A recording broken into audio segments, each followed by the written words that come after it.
Here at NBC10 Boston, we're doing all sorts of investigations to find out just what's happening in your local area. And right now I have Brittany Fagira, and she is our senior producer of specials and streaming, and she shed some light, something that was going on in a town. Quite literally, Rob. We had someone reach out to us anonymously and said, I know the investigators get stuff done, so I want you to come to Onset. It's a small village of Wareham, Massachusetts, right on the water. Help us get the lights back on, because there have been several streets in town that dozens of streetlights have been out.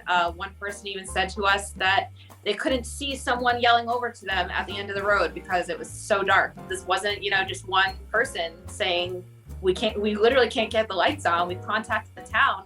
They're not doing anything about it. So this story is airing on NBC10 Boston, but I want to take people behind the scenes, see how the sausage is made, because our producers put so much work into stories like these. And Brittany, I gotta ask, how much data did you have to go through to get some answers on this one?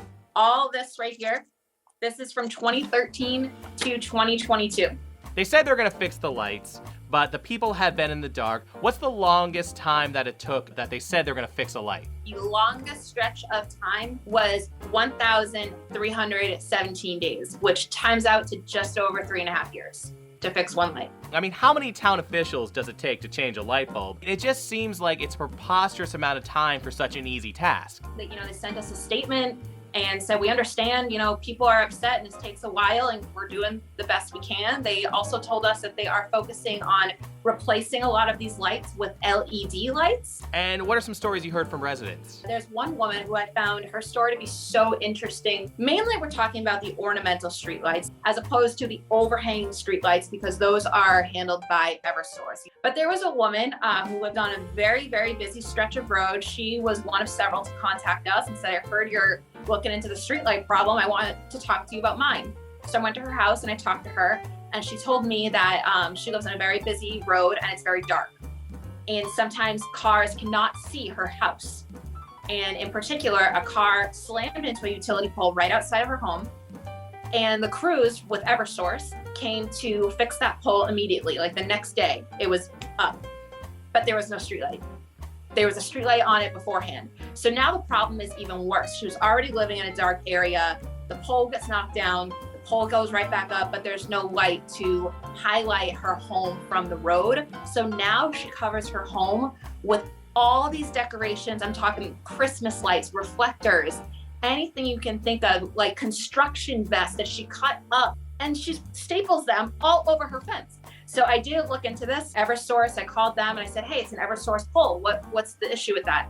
They said the town never followed up. And in order for a light to go on that pole, it is up to the town to contact Eversource. Right. I mean, if I were in the situation, I'd be taking matters into my own hands.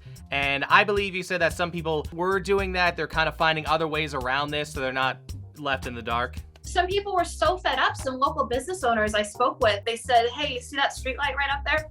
It doesn't work, but the town won't fix it. So I called the utility company and I said, put that light in my name and add it to my electric bill, and I will pay for that street light, because if people can't see my store or my shop, why are they gonna come in?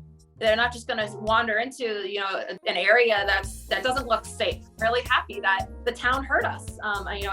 It's always a bummer when it comes to this point. You call the media, but it happened and we got the lights on.